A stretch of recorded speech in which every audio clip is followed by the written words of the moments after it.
If you've been following silver for any amount of time, what just happened on Wall Street should stop you dead in your tracks. Because the biggest silver bet in 14 years was just placed, and almost nobody in the mainstream financial world is talking about it. The story hasn't made the front page of the Wall Street Journal. CNBC hasn't dedicated a segment to it. Bloomberg ran a small mention and moved on. But the people who understand how money really moves, the traders, the analysts, the institutional insiders who've been watching these markets for decades, they saw it. And they are not sleeping easy right now. But here's the twist that almost nobody is discussing. This bet, this massive, historic, once-in-a-generation scale position, it's not going in the direction most people assume. And that single fact changes everything. It reshapes the entire narrative around silver. It reframes what's coming. And it puts every silver holder, every precious metals investor, every person who has ever thought about buying silver in a position where the next few weeks and months could define their financial future.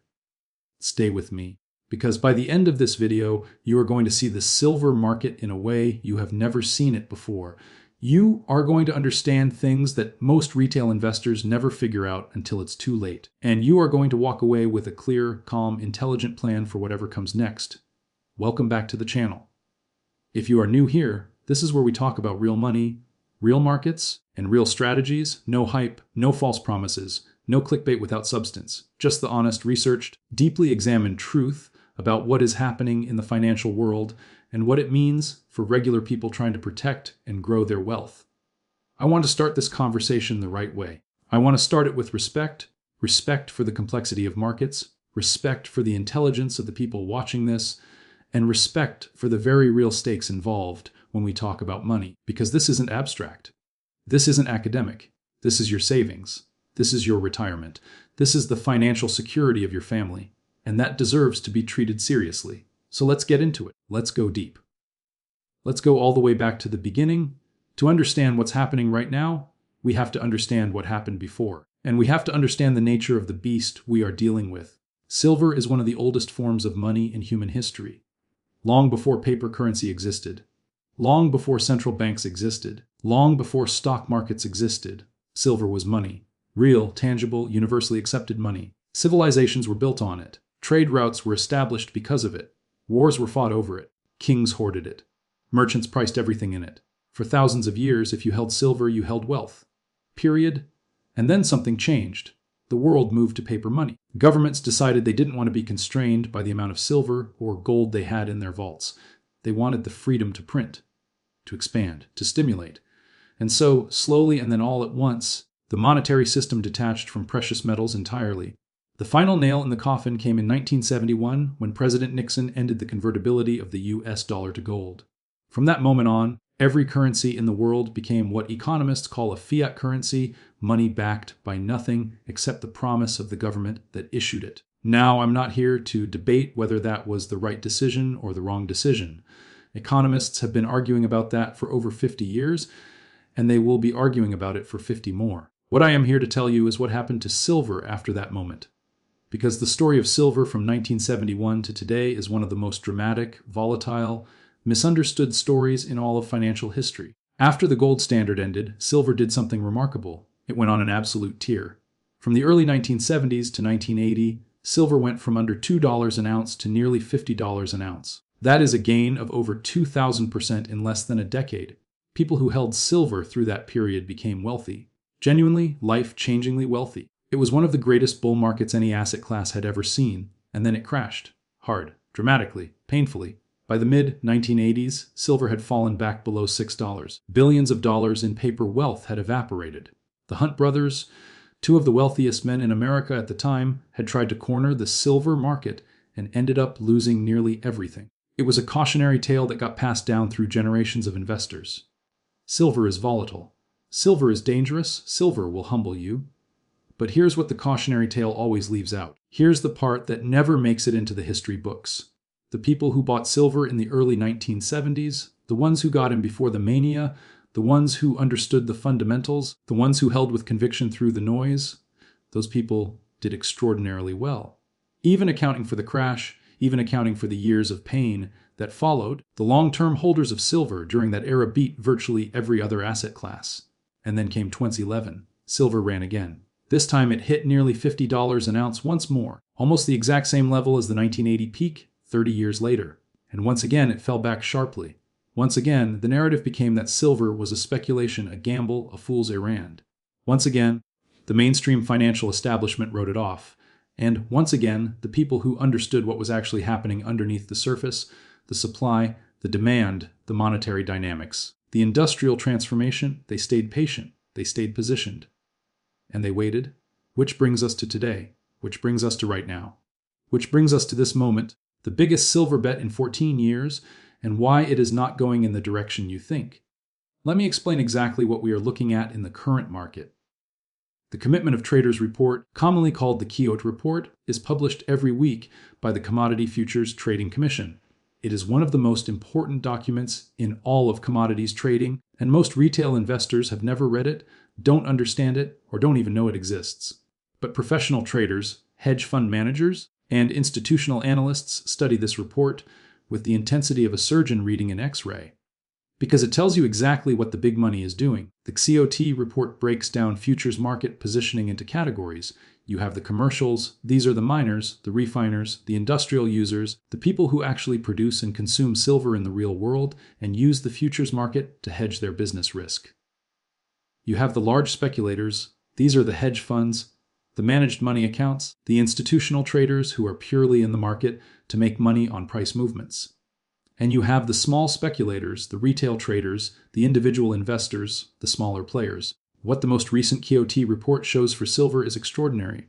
The net short position held by large speculators, the hedge funds, and institutional traders has reached levels we have not seen since 2011. 14 years. That is the context. That is the scale. These are not small bets. These are not casual positions. This is a coordinated, deliberate, massive institutional bet that silver prices are going to fall. Now stop right there, because this is exactly the moment where most retail investors make a catastrophic mistake. They hear that the smart money, the big institutions, the hedge funds, the sophisticated traders are betting against silver, and they panic. They think, well, if the professionals are short, I should sell. I should get out. These people are smarter than me. They have better information. They have more resources. If they think silver is going down, it must be going down.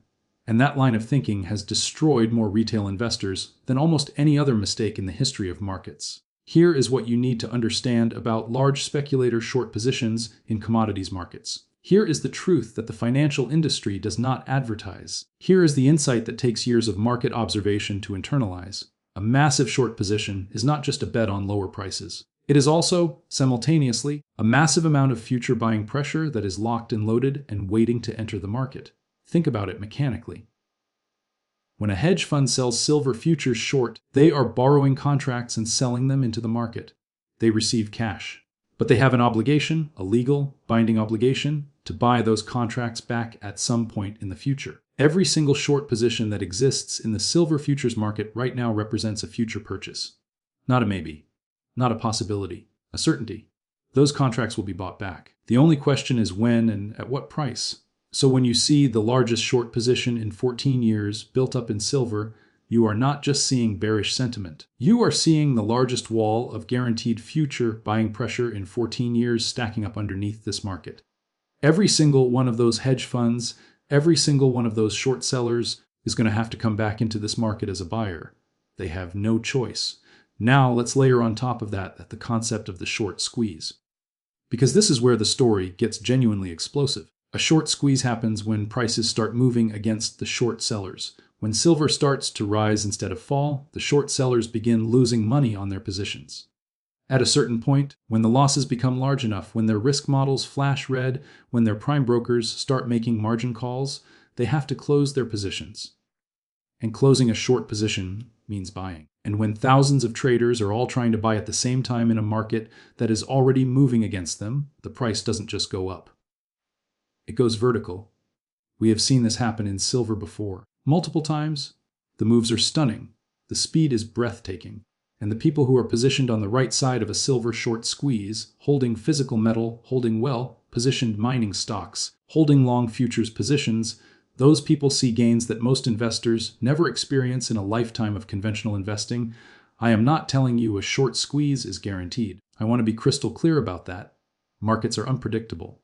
The short sellers might be right. Silver might fall. Anyone who tells you with certainty what any market is going to do is either lying to you or lying to themselves. What I am telling you is that the setup, the technical, structural, mechanical setup for an explosive move higher in silver is as compelling as it has been in 14 years. And the fuel for that move is sitting right there in the KOT report for anyone willing to look. But let's go deeper. Let's go beyond the futures market positioning. Let's talk about the fundamental case for silver, the supply and demand picture that exists underneath all of the trading and speculation, because this is where the story becomes truly extraordinary. Silver is unique among all metals. It occupies a position that no other element on the periodic table holds. It is simultaneously a monetary metal and an industrial metal. And right now, both of those roles are intensifying at the same time. On the monetary side, we are living through a period of unprecedented global financial stress. Government debt levels in virtually every major economy are at historic highs. The United States national debt has crossed $35 trillion and is growing at a pace that even the most optimistic economists acknowledge is unsustainable. Japan's debt to GDP ratio is over 200%. European nations are struggling with deficits that their own rules prohibit, but they cannot seem to stop. China is managing a real estate crisis that has wiped out trillions in wealth and is still working its way through the system. Central banks around the world have responded to every crisis since 2008 with the same tool: print more money, lower interest rates, expand the money supply, stimulate the economy. And each time they've done it, the long-term value of paper currency has been eroded just a little bit more. And each time, the fundamental argument for holding real, tangible, hard assets, gold and silver, has strengthened. Central banks themselves have been telling you this with their actions, even when their words say something different. Global central bank gold purchases have been at record highs for multiple consecutive years. The institutions that create paper money are themselves buying gold at a pace not seen since the 1960s. They are, with their own balance sheets, voting for hard money over paper money. That is not a subtle signal. That is a screaming alarm that anyone paying attention should hear loud and clear, and silver historically follows gold. When gold moves, silver moves, but faster and further. Silver is often called gold on steroids. When the monetary case for precious metals reasserts itself in the marketplace, silver doesn't just go along for the ride. It leads the charge. It overshoots. It goes further and faster than almost anyone predicts.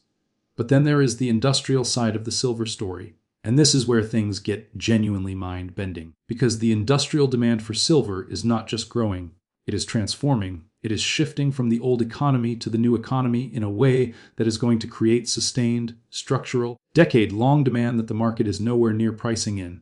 Let's start with solar energy. Silver is the most electrically conductive element on Earth, and solar panels require silver, a lot of it. Every photovoltaic cell that converts sunlight into electricity uses silver paste to conduct that electricity. And the world is in the middle of the most aggressive solar energy build-out in human history. Countries are spending trillions of dollars installing solar capacity. China alone has been adding solar capacity at a pace that would have seemed science fiction 10 years ago. Europe is racing toward its renewable energy targets. The United States has passed legislation committing hundreds of billions of dollars to clean energy infrastructure. India, Southeast Asia, the Middle East, Africa, solar is going everywhere, growing everywhere, and every panel that gets installed consumes silver. The estimates for silver demand from the solar industry alone over the next decade are staggering. Some analysts are projecting that solar will consume more silver annually by the end of this decade than the entire global silver mine supply produces today. Let that sink in for a moment.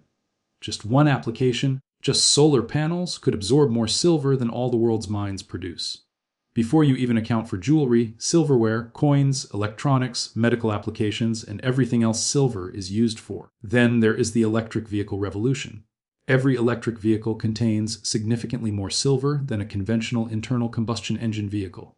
Silver is used in the battery management systems, in the electrical contacts, in the charging infrastructure, in the sensors and the computer systems that make modern EVs function. As the global automotive fleet transitions from gasoline to electric over the next 20 years, the demand for silver from the transportation sector alone is going to grow in ways that will fundamentally alter the supply and demand balance of this market.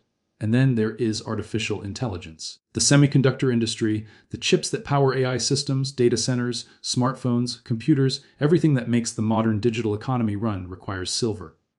The connections, the pathways, The contacts in semiconductor manufacturing use silver because nothing conducts electricity better. As AI computing demands grow exponentially, and they are growing exponentially, the data centers being built right now to power AI are consuming electricity and materials at rates that would have seemed impossible 5 years ago. The demand for silver in high technology applications is going to grow alongside it.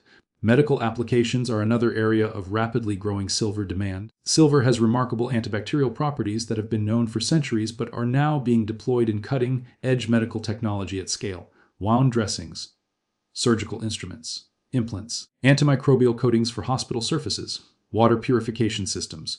As the world's population ages and healthcare spending increases globally, silver's role in medicine is expanding rapidly. Now here is the critical question. Where is all of this silver going to come from?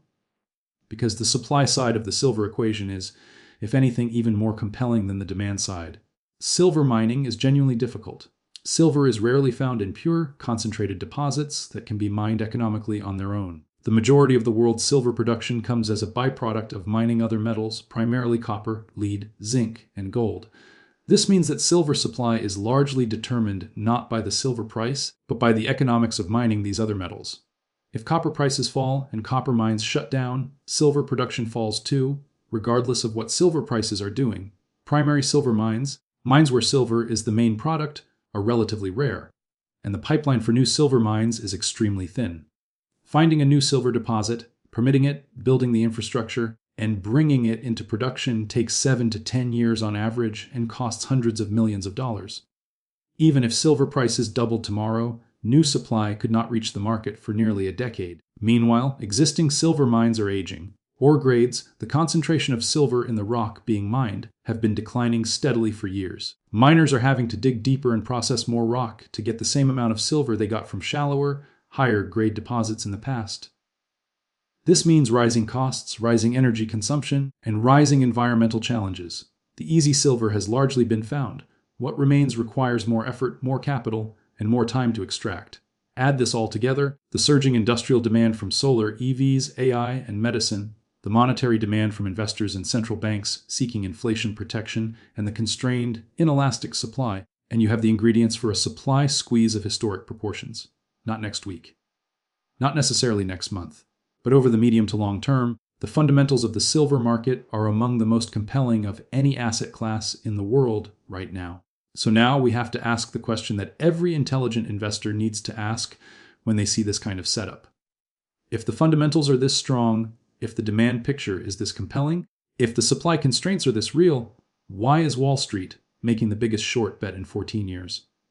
This is the question that unlocks the entire story. This is the question that separates the people who understand markets from the people who are perpetually confused by them. And the answer reveals something profound about how financial markets actually work, something that every investor needs to understand if they want to survive and thrive in these markets over the long term. The answer is this. Wall Street is not in the business of being right about fundamentals. Wall Street is in the business of making money.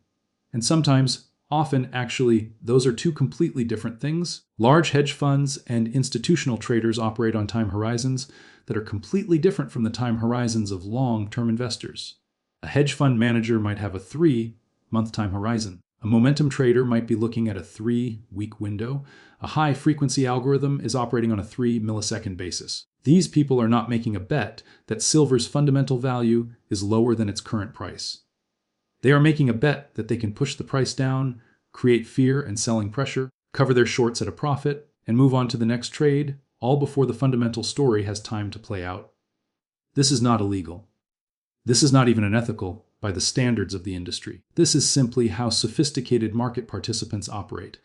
They use their size, their leverage, their access to derivatives markets, and their ability to influence market psychology to create short-term price movements that serve their own interests. And then the fundamental forces reassert themselves, and the long-term picture plays out regardless.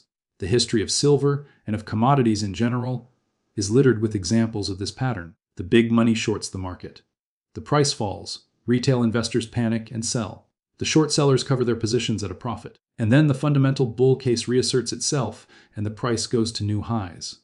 The people who sold into the manufactured panic missed the move entirely.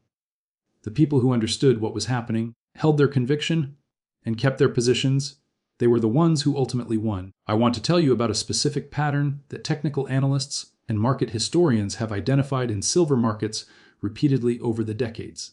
It is called the washout, and understanding it is crucial to navigating what may be coming. A washout happens when large short sellers use their positioning to drive prices below key technical support levels. When price falls below these levels, automated selling kicks in, stop-loss orders, margin calls, risk management triggers. This creates a cascade of selling that has nothing to do with fundamental value. It's purely mechanical. And it drives prices to levels that make no fundamental sense, levels that are actually below the cost of production for many mines, levels that imply a value for silver that is disconnected from economic reality. These washout lows are, historically, the best buying opportunities in the silver market. They are the moments when the long-term fundamentally driven investor has the chance to acquire an asset at prices set by panic and mechanical selling rather than rational economic analysis. The challenge is that these moments feel absolutely terrifying when you are living through them. The price is falling. The news is negative. The sentiment is awful. Everything your emotional brain is telling you says run, sell, get out. And everything the rational, fundamental, long-term analytical part of your brain should be telling you is buy, accumulate, be patient. The greatest investors in history, whether we are talking about Warren Buffett in stocks, or Paul Tudor Jones in commodities, or Eric Sprott in precious metals, all share one defining characteristic. They are able to act against their emotional instincts at precisely the moments when the emotional pressure is highest. They buy when others are selling in panic. They hold when others are fleeing. And they wait patiently and without wavering for the fundamental picture to reassert itself in the price. Now let's talk about what a potential silver squeeze could actually look like. Because I want you to have a visceral, concrete understanding of the mechanics, not just the abstract concept. When silver's short position begins to unwind, whether because prices start rising and short sellers start taking losses, or because a fundamental catalyst drives sudden buying demand, or because a combination of factors creates a cascading reaction, the speed of the move can be stunning. Consider what happened in silver in early 2021. Social media communities, led by Reddit's Wall Street Bets and Silver Squeeze movements, coordinated a buying campaign in silver. In the span of just a few days, silver moved from around $25 an ounce to nearly $30, a 20% move. The physical silver market was completely overwhelmed. Major online dealers sold out of coins and bars entirely. Premiums on physical silver went through the roof. The QMX futures market was strained. It was chaotic, fast, and violent. And that was with relatively modest short positioning compared to what we are looking at today. If the current short position, the largest in 14 years, begins to unwind in a disorderly way, the potential move would make 2021 look mild by comparison. I want to be careful here. I want to be responsible here. I am not telling you that a short squeeze is going to happen. I am not telling you to bet the house on silver. I am not telling you to take out loans, leverage up, and go all in because silver is going to the moon next week. Anyone giving you that message is either reckless or has something to sell you. What I am telling you is that the structural conditions for an explosive move in silver are more developed than they have been in 14 years. And that the responsible, intelligent, long-term investor should be aware of this and positioned accordingly within the bounds of their own risk tolerance and financial situation. Let's talk about the different ways to be positioned in silver, because this is a conversation that matters enormously, and getting it wrong can be just as costly as missing the opportunity entirely. Physical silver is the foundation. Coins, bars, rounds, actual, tangible metal that you can hold in your hands and that nobody can take away from you through a counterparty failure or a brokerage collapse. Physical silver has no counterparty risk. It cannot go bankrupt. It cannot be diluted. It is the purest expression of the silver thesis. The downside is that it is less liquid than paper silver. There are premiums to buy and potentially sell, and you need to store it securely. But for the long-term fundamental investor, physical silver remains the core of any serious precious metals position. Silver ETFs are the next layer. Products like SLV or PSLV, the latter being a physically backed fund run by Eric Sprott that actually holds allocated physical silver, allow you to get exposure to silver prices through a regular brokerage account with the same ease as buying a stock. They are highly liquid, easily tradable, and convenient. The trade offers counterparty risk. You are trusting that the fund actually holds the silver it claims to hold.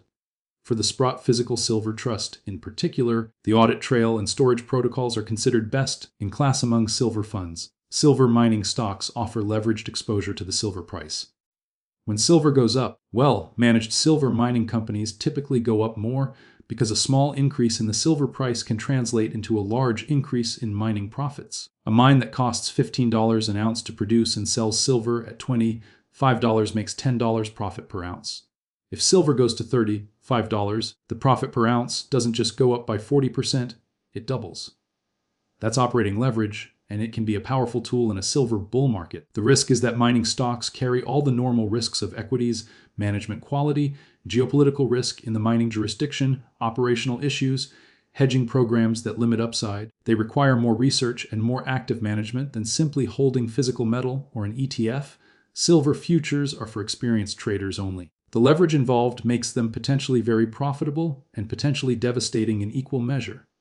If you don't understand futures markets, the mechanics of margin, the roll yield, the behavior of the contango and backwardation, you should not be trading silver futures. Not because of anything to do with silver specifically, but because leveraged futures trading is one of the fastest ways to lose money in all of finance for people who don't deeply understand the mechanics. Silver streaming and royalty companies represent another interesting way to get silver exposure. Companies like Wheaton Precious Metals have agreements with mining companies to purchase silver at fixed low prices in exchange for upfront capital. They have many of the upside benefits of mining stocks with considerably lower operational risk. They are worth researching for investors who want silver sector exposure without the full operational risk of individual mining companies. The intelligent approach for most investors is some combination of these: a core position in physical silver for long-term security, a position in a physically backed ETF for liquidity, and potentially some exposure to high-quality mining companies or royalty companies for leveraged upside. The exact proportions depend entirely on your individual financial situation, risk tolerance, investment horizon, and what other assets you hold. Now I want to address something directly. Because if you've watched precious metals content on the internet for any amount of time, you've encountered a certain type of presenter who uses fear and urgency to manipulate people into making bad financial decisions. The "everything is going to collapse tomorrow, buy silver right now before it's too late" crowd. I want to be clear that I am not that. I do not believe everything is going to collapse tomorrow. I do not believe silver is going to $1,000 an ounce next year. I do not believe in the kind of apocalyptic end of financial system narratives that drive a lot of precious metals content. What I do believe, based on evidence, based on analysis, based on the fundamental supply and demand dynamics we've discussed, is that silver is a genuinely undervalued asset with a compelling long-term case and an unusually interesting short-term setup right now.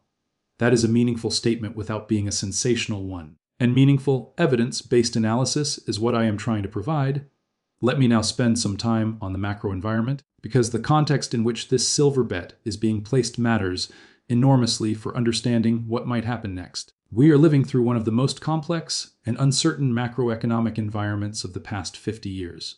The post-pandemic inflation surge, the most aggressive interest rate hiking cycle in decades, the banking stress events of 2023, the geopolitical realignment happening across the globe, all of these forces are simultaneously active and interacting in ways that make forecasting exceptionally difficult. The Federal Reserve is navigating a genuinely difficult situation. Inflation is not fully defeated. The labor market remains complex. The debt burden at the federal level is constraining the government's fiscal flexibility.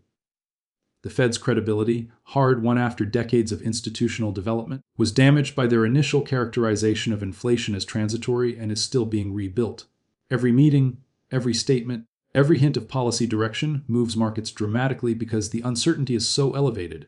In this kind of environment, high uncertainty, complex cross-currents, elevated debt, geopolitical instability, hard assets historically perform well. Not necessarily immediately, not necessarily in a straight line, but over time, when the purchasing power of paper currencies is being challenged and the reliability of financial institutions is being questioned, people and institutions seek the safety and certainty of tangible assets. Gold and silver have served this role for thousands of years. They are not serving it because of habit or tradition. They are serving it because of mathematics, because there is only so much silver in the ground. It cannot be printed, it cannot be inflated away, and its value is ultimately anchored in the physical world rather than in the promises of governments and central banks. De-dollarization is another mega trend that deserves serious attention in the context of precious metals. For decades, The US dollar has been the world's reserve currency, the currency in which global trade is conducted, oil is priced, and international debt is denominated. This has given the United States extraordinary economic power and flexibility. But that dominance is being challenged in ways that would have seemed implausible 20 years ago.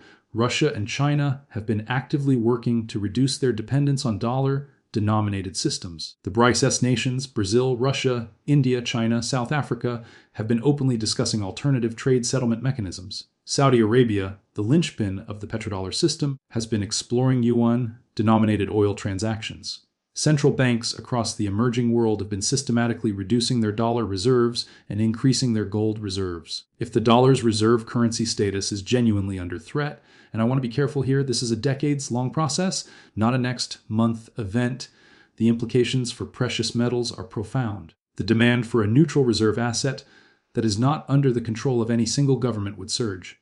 Gold would be the primary beneficiary. Silver would follow. I want to spend some time on the psychological dimension of precious metals investing because I think it is underappreciated and critically important for achieving good outcomes. The silver market is uniquely prone to extreme emotional swings in both directions. When silver is going up, the narrative becomes unbearably bullish. The end of fiat currency is imminent. Silver is going to $100, $500, $1,000. The people telling you to buy are using language designed to create FOMO, fear of missing out, and urgency. And many investors who buy at the top of these sentiment surges end up holding at prices they paid during peak mania, watching the price fall back, and either selling at a loss or holding through years of frustration. Conversely, when silver is in a bear phase, when the price is falling, when the news is negative, when the narrative is that precious metals are relics of the past and technology stocks are the only game in town, the emotional pressure to sell, to give up, to stop looking silly in front of friends and family who mock the silver investment becomes enormous. And this is precisely when the long-term fundamental picture is often most compelling. The antidote to this emotional volatility is a written investment thesis. Not a vague feeling that silver seems good. Not a general sense that the financial system is unstable. A specific, clear, written articulation of why you hold silver, what the key risks are, what would change your thesis, what price you paid, what time horizon you are operating on, and what percentage of your portfolio is allocated. When you have that document, when you have done the intellectual work to articulate your case, clearly you have something to return to when your emotions are running hot in either direction. You can ask yourself not, how does this feel right now, but does this change my thesis? That is the difference between investing and gambling. Let me now talk about some of the risks to the silver bull case. Because any honest analysis has to include the bear case, and anyone who tells you silver has no risks is not being straight with you. The most significant near-term risk is a deflationary shock. If the global economy enters a deep recession, if corporate earnings collapse, if unemployment surges, if credit markets seize up, the historical pattern shows that silver often falls sharply in the initial phase of such events. This is because investors sell everything liquid to meet margin calls and cover losses elsewhere. Silver's liquidity makes it a target for this kind of distressed selling. We saw this happen briefly, but dramatically in March 2020 when COVID fears gripped markets. Silver fell sharply before recovering and ultimately going significantly higher. In a deflationary shock scenario, even if you believe the fundamental silver case completely, you may have to endure a painful drawdown before the monetary authorities respond with stimulus, which historically is the catalyst that drives precious metals higher after the initial panic. The other significant risk is technological substitution. Silver is used in solar panels partly because nothing conducts electricity better. But materials science is advancing rapidly. Researchers are working on alternatives to silver paste in solar cell manufacturing that could potentially reduce the silver content per panel. If successful at scale, this could meaningfully reduce the industrial demand component of the silver thesis. This is not a near-term risk. Current technology remains silver-dependent, but it is a legitimate long-term consideration that serious silver investors should monitor. Regulatory and geopolitical risk is another factor. Mining operations in many of the world's most silver-rich jurisdictions, Mexico, Peru, Bolivia, Argentina, are subject to political risk, changing tax regimes, permitting challenges, and social license issues. A significant disruption to silver mining in any of these countries could affect supply. This cuts both ways. It could be bullish if supply is restricted, or it could create operational challenges for mining companies in which you hold positions. The dollar cycle is also worth watching carefully. The silver price is quoted in dollars, and the two have historically had an inverse relationship. A strong dollar environment tends to be a headwind for silver prices, while a weak dollar is a tailwind. Given that much of the silver bull case rests on dollar weakness and monetary expansion, any scenario where the dollar strengthens unexpectedly, a safe have-in flight to dollars in a global crisis, for example, would create near-term pressure on silver prices even if the long-term thesis remains intact. None of these risks invalidate the silver thesis. But they are real, and they need to be part of any honest assessment. The silver trade is not a sure thing. No trade ever is. The question is whether the potential reward justifies the risk, given everything you know about the current setup, and I would argue that at the current moment, with the largest short position in 14 years, creating massive potential buying pressure, with fundamental demand from solar, EVs, and technology growing rapidly, with supply constrained and mine pipelines thin, with the macro environment increasingly supportive of hard assets, yes, the risk-reward is compelling. Unusually, historically compelling. Let me talk for a moment about the mining industry specifically, because I think there is an important and underappreciated story happening at the operational level that adds another dimension to the silver thesis. Silver mining companies have been under enormous financial pressure for the past decade. The silver price bear market that ran from 2011 to 2020 forced massive capital expenditure cuts across the industry. Exploration budgets were slashed. Development projects were shelved. Capital raising became nearly impossible. Many junior mining companies went bankrupt or were acquired for pennies on the dollar. The industry contracted painfully. The consequence of that decade of underinvestment is only now beginning to show up in production data. Silver mine supply has been essentially flat for years despite growing industrial demand. The projects that should have been developed between 2013 and 2020, the projects that would be producing silver today, were never built because the silver price didn't justify the investment. The pipeline of new supply that should be coming online to meet growing demand over the next 5 years is thin.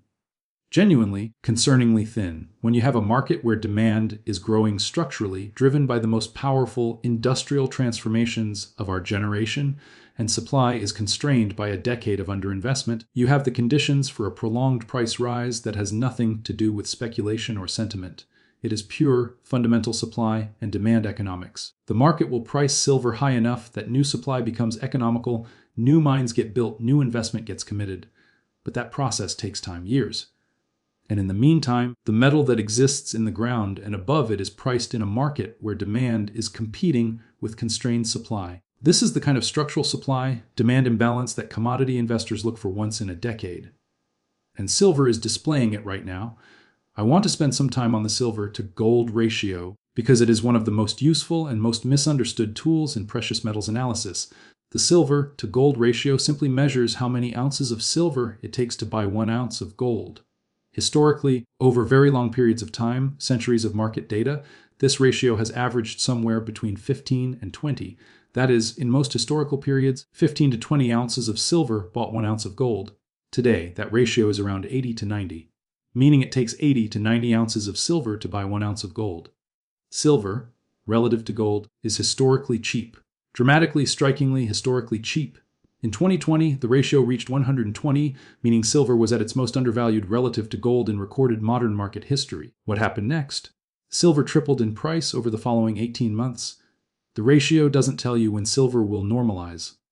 Markets can stay irrational far longer than anyone expects, but it does tell you something important about relative value. When you buy silver at a gold-silver ratio of 80 or 90, you are buying at a level that historically has been associated with silver being significantly undervalued. And when the ratio normalizes, when it reverts toward its historical mean, the gains in silver are extraordinary. If the gold price were to remain exactly where it is today, and the gold-silver ratio were to simply normalize to 40, not to the historical average of 15, just to 40, which is still historically elevated, silver would double from current levels. If it normalized to 20, silver would quadruple. These are not predictions. These are mathematical statements about what ratio normalization implies for silver prices given current gold prices. And if both gold moves higher, which the fundamental monetary argument suggests it will, and the ratio normalizes simultaneously, the potential gain in silver is genuinely staggering. This is why the most sophisticated precious metals investors tend to be overweight silver relative to gold. Not because silver is safer, it isn't, it's much more volatile, but because the mathematical upside case is so much larger. Let me now address the elephant in the room that comes up every time silver is discussed seriously: the manipulation question. There is a long-running debate about whether the silver market is systematically manipulated by large financial institutions. The CFTC, the commodities regulator, investigated silver market manipulation for several years and ultimately declined to bring charges. Deutsche Bank, however, in a separate legal proceeding, did acknowledge and settle allegations of precious metals market manipulation.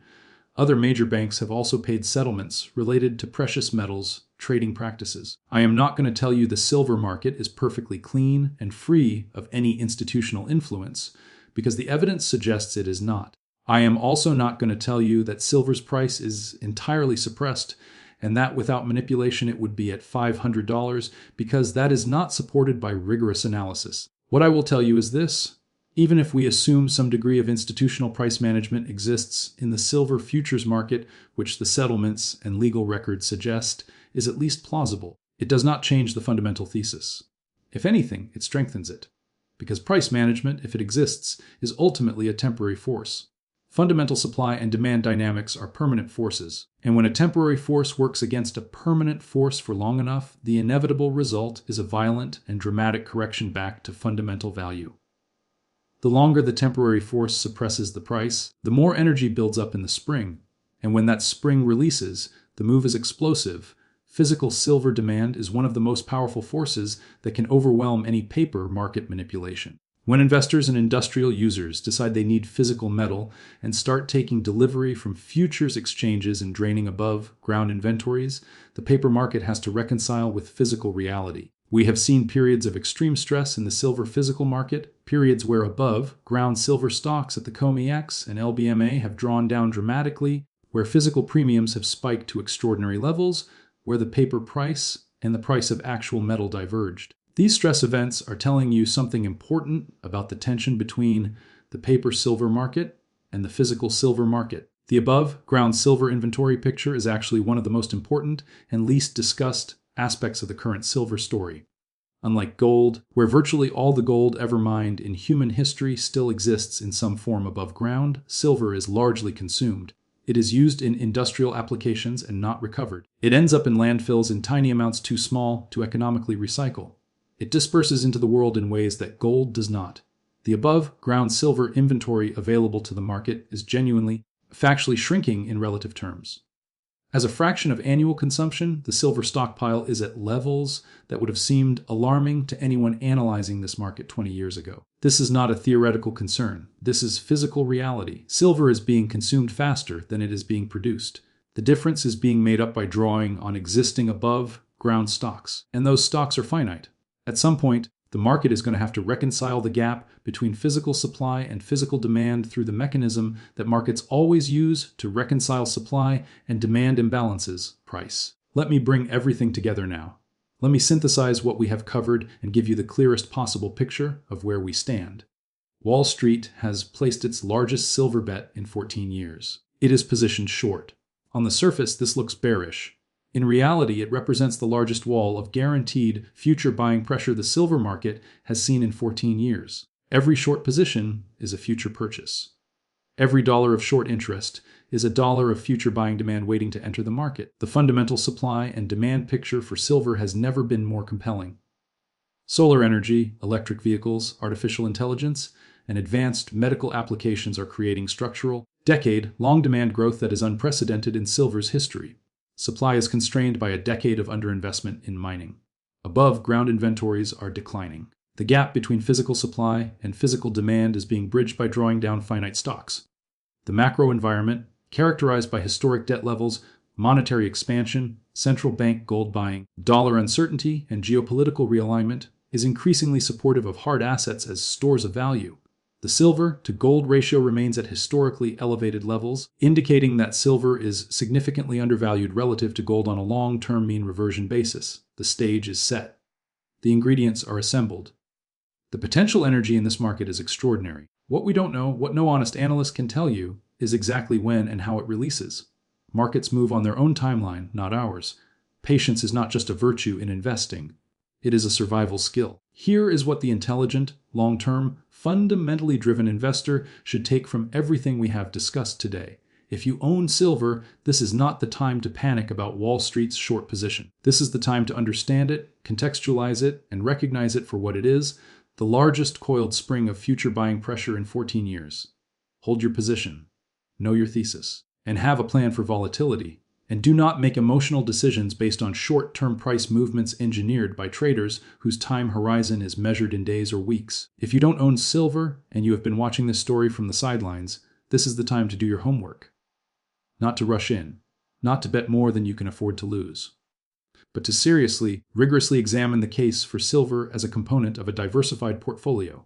Read the COT reports, study the supply and demand data, understand the solar and EV demand projections, look at the mining pipeline, examine the gold-silver ratio history, and then make a thoughtful, deliberate, sized appropriately decision about whether silver belongs in your portfolio.